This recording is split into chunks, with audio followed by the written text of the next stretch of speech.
नमस्कार प्रिय विद्यार्थियों, योग शिक्षण कोर्स भाग 30 के अंदर आप सबका हार्दिक अभिनंदन है। और आज का विषय है भद्रासन। भद्रासन के बारे में जानेंगे, समझेंगे और अच्छे से करेंगे।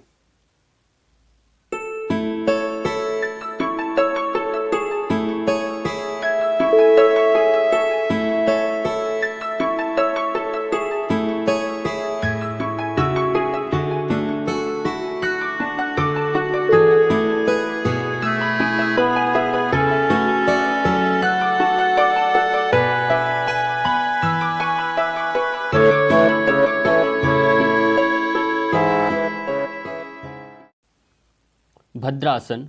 भद्रासन का शब्दार्थ एवं नामकरण। भद्र का अर्थ होता है कल्याणकारी।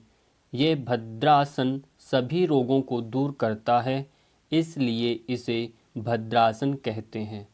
कहते हैं ना हम भद्र पुरुष, कल्याणकारी, सज्जन व्यक्ति। इसी तरह से ये जो आसन है ये भी अपने आप में एक कल्याणकारी है, और जो इसको करता है तो उसका सभी रोगों को नाश करने वाला ये आसन है। नाम संस्कृत में से भद्रासनम, हिंदी में भद्र आसन, कल्याण आसन और अंग्रेजी में ग्रेसियस पोज या फ्रेम ऑस्पिशियस पोस्चर के नाम से इसे जाना जाता है। श्लोक एवं अर्थ। गुल्फौ च वृष्णस्याधो व्युत्क्रमेण समाहित पादांगुष्ठौ कराभ्याश्च धृत्वा च पृष्ठदेशतः जालन्धरं समासाद्य नासाग्रम् अवलोकयेत् भद्रासनं भवेदेतत् सर्वव्याधिविनाशकम्। घेरण संहिता का द्वितीय अध्याय 9-10 नंबर का ये श्लोक संख्या है, और इसका जो अर्थ है वह ध्यान से देखिए। अंडकोश के नीचे दोनों एड़ी व्युत्क्रम यानी उल्टा करके रखें। जैसे आप चित्र में देख रहे हैं वैसे ही उल्टा करके रखें। फिर दोनों हाथों से पीछे से पैरों के अंगूठों को पकड़ें। यहाँ पैरों को पकड़ा हुआ नहीं है, घुटनों के ऊपर हाथ रखे हुए हैं।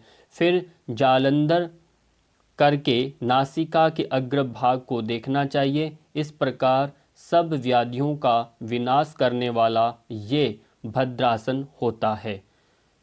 ये हुआ हमारा घेरण संहिता के अनुसार से। और अब देखेंगे जो अभी हम करते हैं व्यवहार में, उसी को आसन क्रम। सर्वप्रथम वज्रासन में बैठकर दोनों पैरों के अंगूठों को साथ साथ रखते हैं। इस तरह से रखते हैं, दोनों पाँव की अंगूठे पीछे आप देख रहे हो, इस तरह से रखना, साथ साथ रखना है। घुटनों को जितना हो सके दूर दूर फैलाते हैं। आगे से घुटनों को पूरा फैला देना है जितना आप संभव हो। पैरों की अंगुलियों का संपर्क जमीन से बना रहे। पाँव के जो तलवे हैं वो ऊपर की ओर हैं, जमीन की ओर पाँव की उंगलियां रहेंगी, वह स्पर्श कराकर रखें इस तरह से। और एड़ियों को इतना फैलाते हैं कि वे नितंब के फर्श पर जम जाएं। एड़ियों को इतना फैलाना, आप देख रहे होंगे पीछे एड़ियों को भी खोल करके रखना, और नितंब जो है बीचों बीच जो नितंब भूमि के ऊपर स्पर्श हो जाएगा। इस तरह से आपने एड़ियों को साइड में रखना है।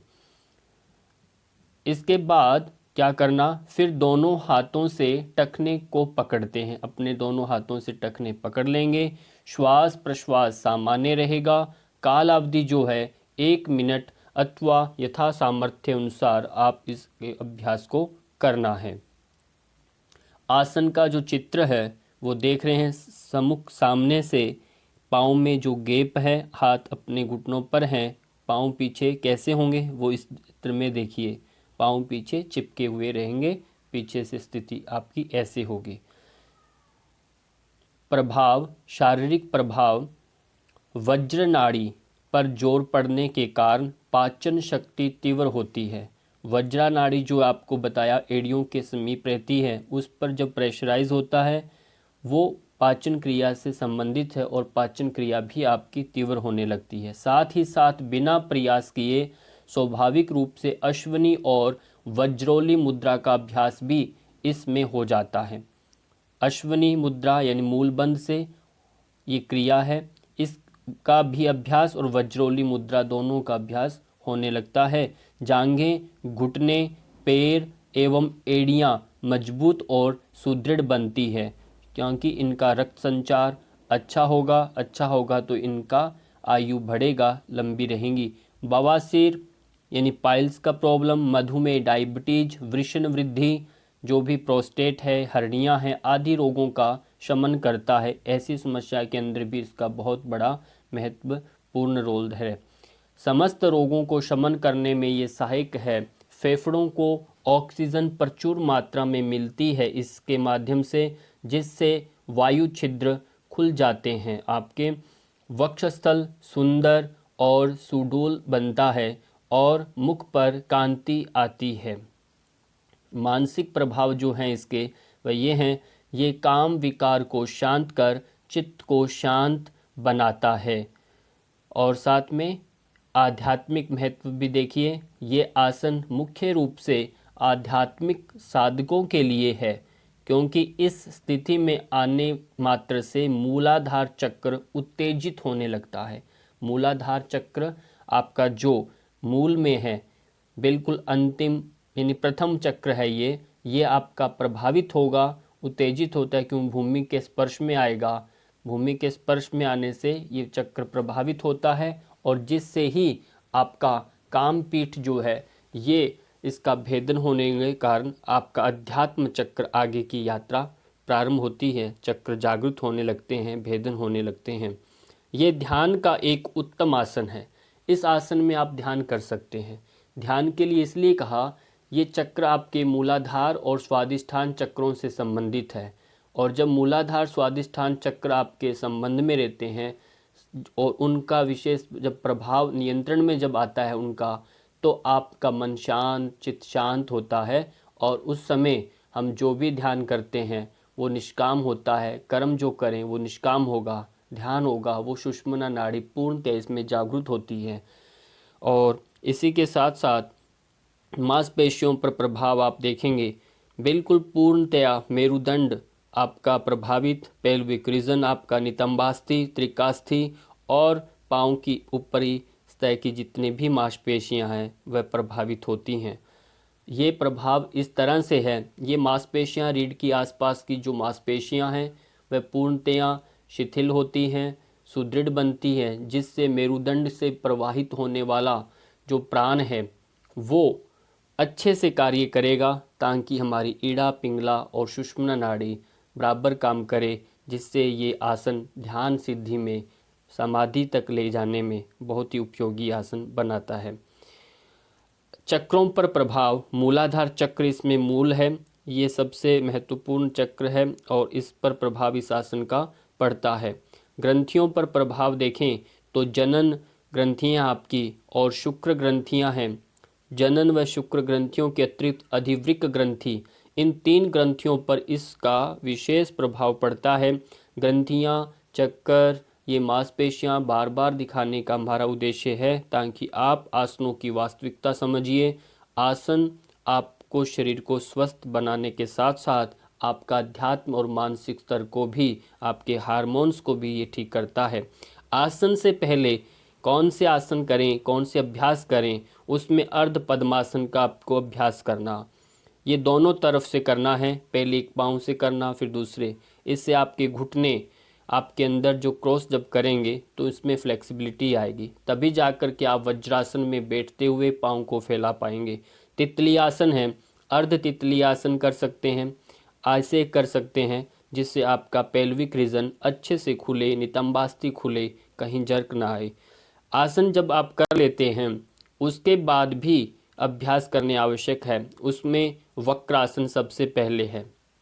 वक्रासन करने से मेरुदंड का वापिस से दाएं बाएं दोनों तरफ ये अभ्यास कर लें और ये मेरुदंड को आराम देता है। त्रियक मेरु भू नमन आसन, ये है, दोनों पांव आपके सीधे रहते हैं और दाएं बाएं करवट लेते हुए आपने भूमि पर अपना मस्तक को स्पर्श कराना, दाएं भी करना बाएं भी करना। आगे पांव आपके सीधे रहेंगे, हिलाने नहीं। और तीसरा जो अभ्यास है वह है मत्स्य आसन। मत्स्य आसन करना है पद्मासन लगा करके, फेफड़े आपके से वापस ठीक, गर्दन आपका उल्टा। ये अभ्यास आसन करने के बाद करने हैं। आसनों का पूरक करना बहुत ही ज़रूरी होता है और उनको करना है।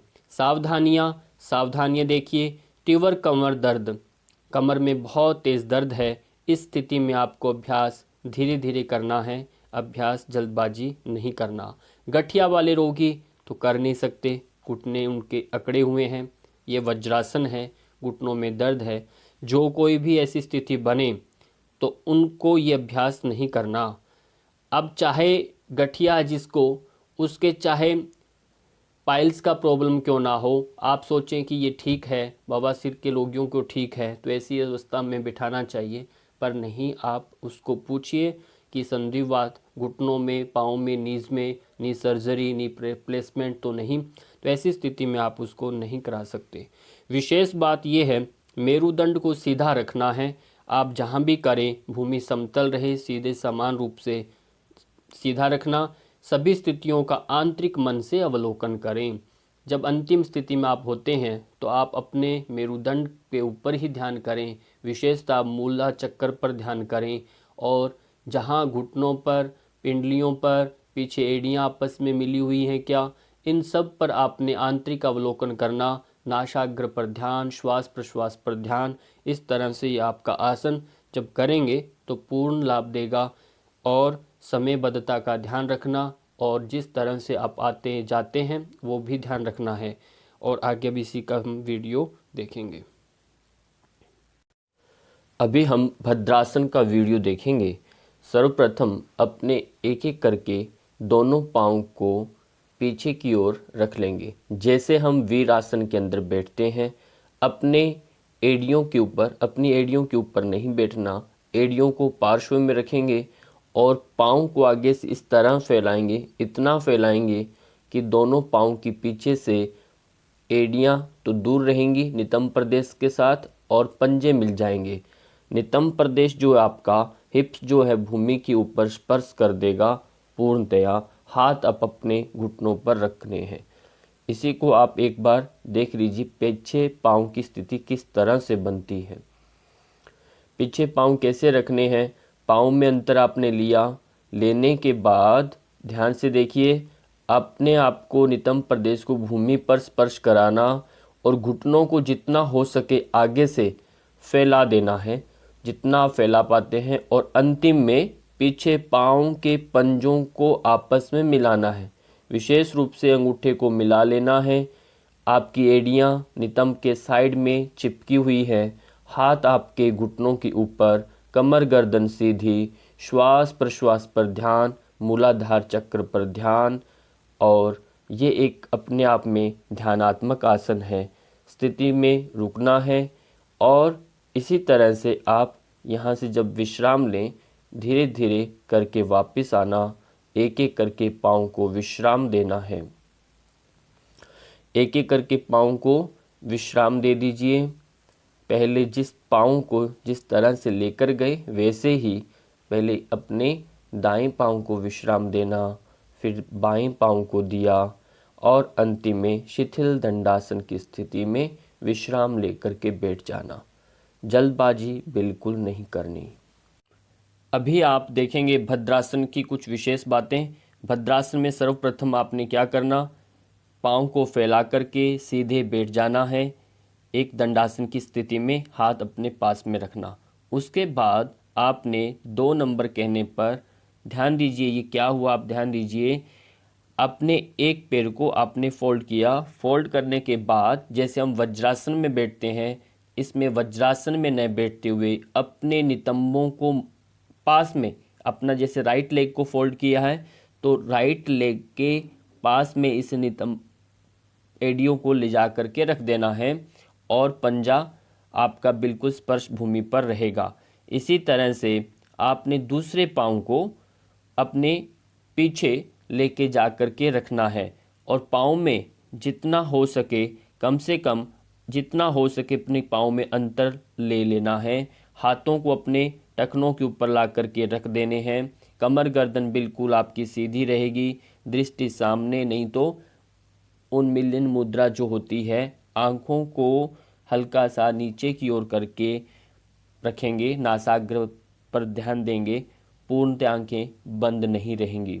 इस स्थिति के बाद आप इसी पोस्चर को, जैसे अब पीछे भी दिखाई नहीं दे रहा था, ध्यान दीजिए, आपके दोनों पाँव के जो एड़ियाँ हैं दोनों पाँव की, वो बिल्कुल नितंब प्रदेश के ऊपरी भाग पर स्पर्श, यानी कहने का अभिप्राय है एड़ियों पर आकर के आपने नहीं बैठना। इस बात का ध्यान रखिए। जैसे हम वीरासन में बैठते हैं, एड़ियां आपकी बाहर रहेंगी, नितंब प्रदेश भूमि पर स्पर्श करेगा और उसके बाद पाँव को आगे से अच्छे से जितना आप खोल पाते हैं खोल देना है। जब पाँव खोलेंगे, पंजों को नहीं खोलना, पंजों को आपस में मिलाना है, एड़ियां खुली रहेंगी। इस बात का विशेष ध्यान रखना है। एड़ियां, पंजे आपके मिले रहेंगे, विशेष रूप से अंगूठा और एड़ियों में गैप बना रहेगा, नितंब प्रदेश के दाएं बाएं लगे रहेंगे और पाँव में और भी ज़्यादा अंतर बना रहेगा। ये स्थिति भद्रासन की स्थिति कहलाती है। इसी तरह से आप फिर एक एक करके दोनों पाँव को वापस से सामान्य स्थिति में लेकर के आएंगे। भद्रासन कल्याणकारी आसन है और बहुत ही महत्वपूर्ण ध्यानात्मक आसनों में इसकी गिनती है और सिद्ध आसन होता है ये, इसीलिए इसको करते समय सावधानी विशेष रखिए। ये हुआ आपका पूरा एक कंप्लीट हमारा भद्रासन की प्रक्रिया समझने की। इसी के साथ सबका बहुत बहुत धन्यवाद।